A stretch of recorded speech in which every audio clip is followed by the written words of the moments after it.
дем менен колхоз партия тибу деп атып жашынан баштап айылда дегилер мындай иштеген киши жок болчу. Баары көрөткен баары иштешкен. Анан ошондо айтып берип атат өзү. Жаш кезден, кыз кезден эле окууну бүтүп алып эле анан талаага эле жөнөлдүк деп эл катары эле кызыл чай иштейбиз. Анан ошондо кыз келиндер көбүнесе аял заттар да. Эркек аттуулар башка завод дегенде мындайга иштесе аял заты көбүнчө кызылча. Ал кезде кызылча экен да негизгиси. Анан кызылча иштеп жүрдүк кызылчада.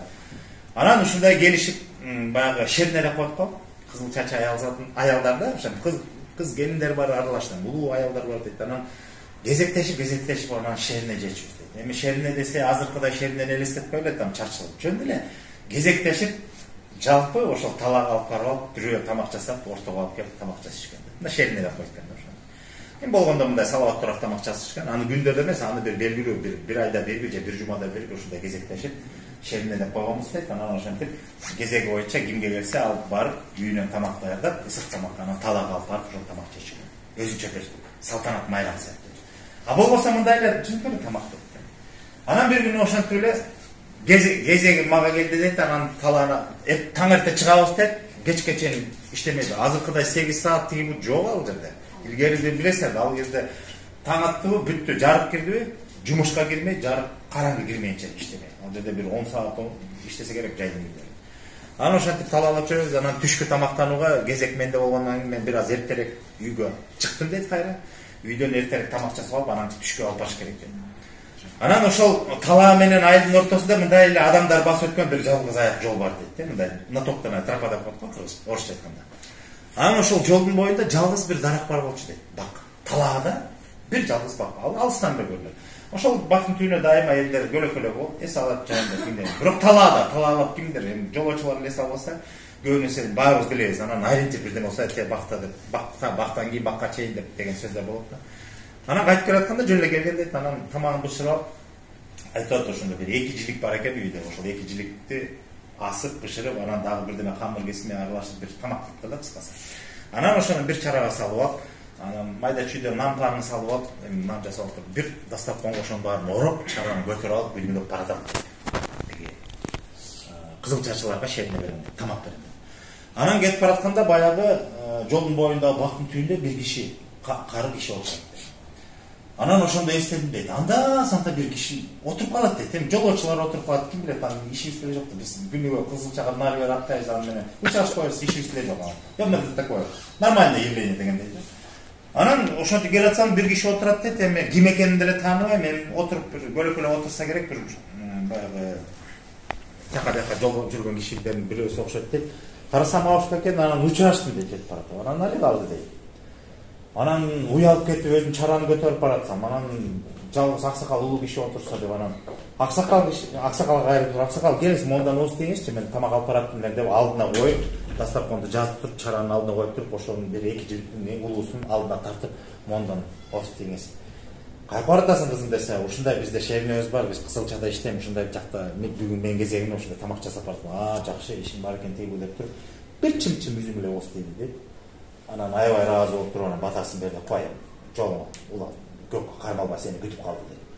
Анан анын ыраазы болгонуна мен ыраазы болдум дейт да, кайра тигин баарын анан этти сиз алып жебейсизби жаштап? Жок болду деп койду дейт. Анан эми ал кыз киши да, жаш кезде. Макул деп туруп кайра жыйнап туруп дастарконго нан тиги буларын орап туруп, кайра алып туруп анан аттандым дейт. Анан бирдеме эсиме келип, бирдеме сурайын дедим, иши бирдеме болуп артка кылайып карадым дейт.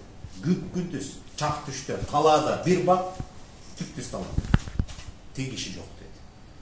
Кандай чөчкөп, эки жактары кайка жок болуп кетти. Айланып караса эчтеке жок. Бактын арасында жашангандай жок. Мындай эле дарак тал эле дейт. Көлөкөсү бар бир аз. Анан эмне болду деп таң калып түшүнбөй, өзүнө ишенбей, өзүмө көрүндү. Жок дейин десем, тиги дастаркон дедим, жанагы жиликтин этин бир чымчык жеген баары өз өңүндө болду да. Таң калган боюнча эмне болду экен деп унчукпай анан алып туруп анан кетти дейт.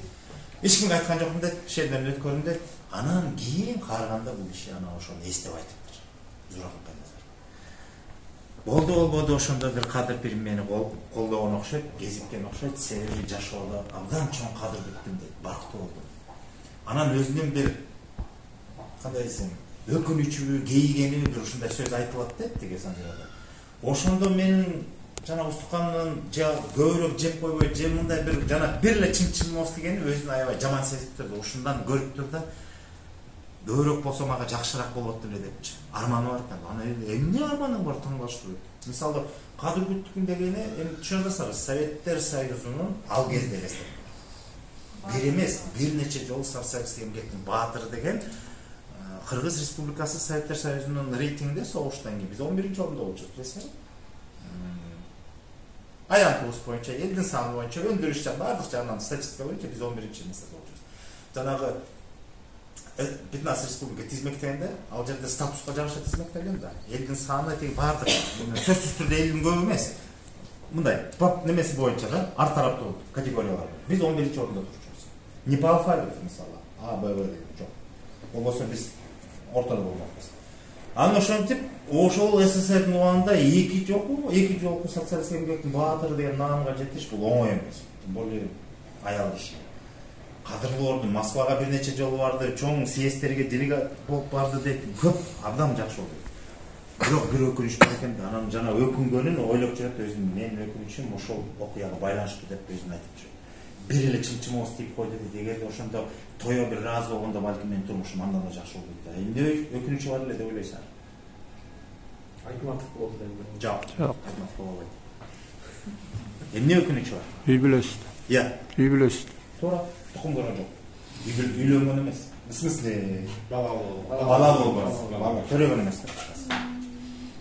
Мына бул ошол Кадыр бүттү, атак даңктуу болду. Бирок жашоодо төптүк жашоонун ырахатына, бакытына жеткен эмес. Демек, Кадыр бир адамдын кадырына, зоболосуна гана тиешелүү, бирок толук бакытты, ырысты бербейт экен Кадыр.